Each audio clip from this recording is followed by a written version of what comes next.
Hey everyone, Nam here, and I'll be delving into a topic that I haven't really done in a long while, and it's dealing with unsolved mystery cases. Now, about a few years back, I started doing reviews and giving my opinions and theories on the cases, especially after uh, all the videos and the segments had been taken down off of YouTube. Once again, thank you, John Cosgrove, for screwing the fans over and not being able to enjoy and watch these segments.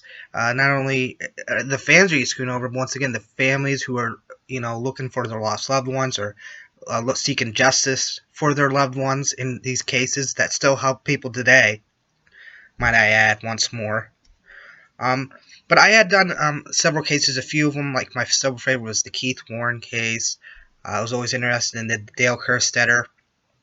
One of my favorites of all time, I think a lot of people's, is DB Cooper, and if whether he survived the jump or not from that airplane that he hijacked way back in the '60s, I believe it was.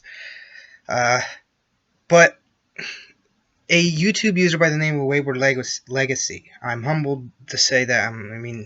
I was one of the inspirations for him to start making videos about unsolved mysteries or any sort of topic. He likes wrestling as well, and he likes sports. So, thank you, man, for that shout out. I really do appreciate it, and I was able to bring you enjoyment and to inspire you to talk about subject matter, the unsolved mysteries, and it's been great talking to you the past couple weeks over Twitter and about the unsolved mystery cases and just about anything that we've conversed about. The topic or the case that I'll be discussing today, and it's kind of a collab, but like he did a response, and I'm going to make a response to it as well. But this one's really short and simple because one is there's not a lot of detail, and really hasn't been much updates since this happened. But the Fredrick Young case. Now, back in 1993, Fredrick Young, he's a young black man. He was pulled over by the police because of a broken taillight. Now, he didn't have a valid driver's license on him, so he gave the police officers his twin brother Cedric's license. So that's why he did that.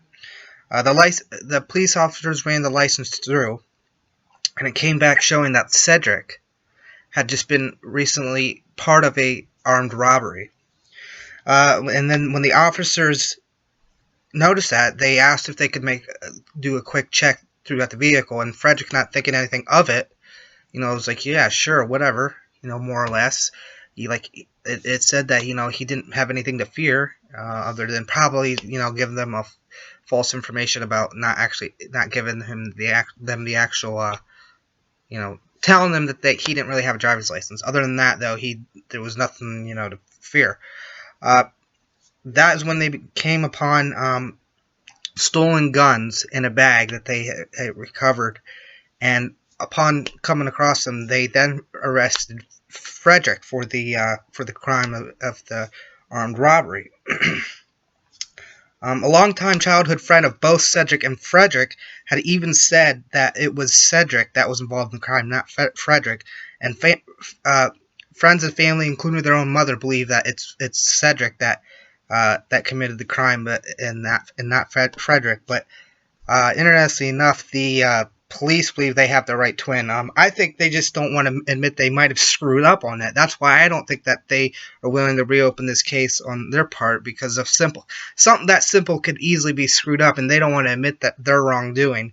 You have many of these people, their friends, their family, their own mother saying now it was Cedric that did it, including people that were actually there when the crime took place. So, I don't think I really have to delve into deep of a theory of what happened here, because I think it's pretty simple and blunt. But this case, now mind you, this case always did interest me, and had always meant to do a video on this case. But thanks again, Wayward Legacy, for inspiring me to make a video on this case. They even went on a talk show where Cedric was on the talk show, and Fredrick appeared via satellite or whatever from the jailhouse, and he begged and pleaded and cried with Cedric to just tell the truth and come forward and why he would do this to him, basically ruin his life. Fredrick is now still, 23 years into a 68-year sentence. Like I said, there's not been many updates to this case. I don't know if Fredrick if he's even out, if anyone knows anything. I'm sure, I think it would be, though, or something would be noticed or brought up about it if something does happen, if he's let go. But ultimately, I think the police officers, the local law enforcement there, screwed the pooch and really did get the wrong twin. Frederick's guilty of anything was just giving them the wrong information and saying that he had a valid license, trying to pass him off as someone else, saying that he had a valid driver's license when he didn't. But Cedric, though, I think it was in the wrong. I think he's the guilty brother in this topic. But as far as I know, yeah, Frederick's still, I guess, trying to fight this. Last anyone's heard anything.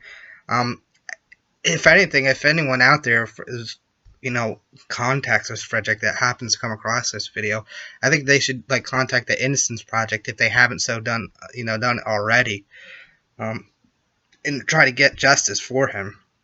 But again, thanks to Wayward Legacy. I'll leave a link in the description to his channel and his video talking about the Fredrick Young case. Like we both said, there's not much to talk about. It's just basically, it's kind of just straightforward, this whole case.